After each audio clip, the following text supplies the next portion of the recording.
উত্তরার milestone school and কলেজে বিমান দুর্ঘটনায় আহতদের চিকিৎসায় চ্যানেল আই প্রাঙ্গণে রক্তদান কর্মসূচির আয়োজন করা হয়।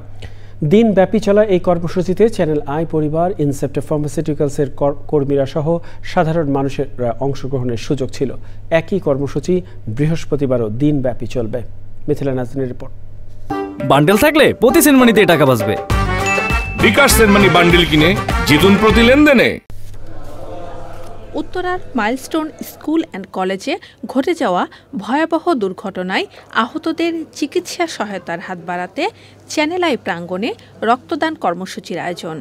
চ্যানেলকে অনেক ধন্যবাদ যে আমাকে এই সুযোগটা করে দেওয়ার জন্য। কালকে আমি কিন্তু বার্ন ইউনিটের সামনে কিছুক্ষণ দাঁড়িয়েও ছিলাম রক্ত দেওয়ার জন্য। ঘটনাস্থলে উপস্থিত না হয়েও দূর থেকে রক্ত দিয়ে সাহায্য করতে পেরে আমার খুবই ভালো লাগছে। খুবই ভালো লাগছে, সবাই যেন আগে আসে রক্ত দেওয়ার জন্য। মানবিকতা আর সামাজিক দায়িত্ববোধ থেকেই এমন আয়োজন বলে জানান চ্যানেল আইয়ের বার্তা প্রধান। আমাদের এখানে যথেষ্ট সংখ্যক কর্মী আছে, তারা 50% যদি দেয় তাহলে কয়েকশো ব্যাগ রক্ত আসে।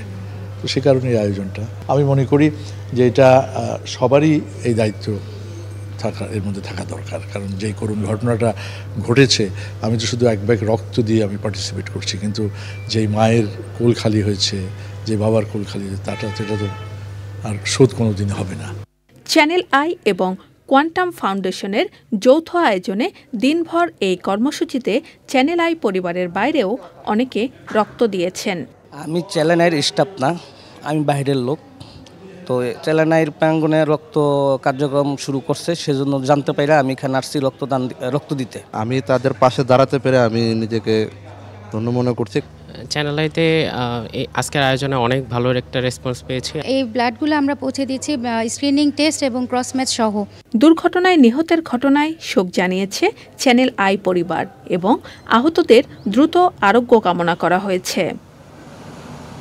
Mithila Naznin, channel I, Dhaka.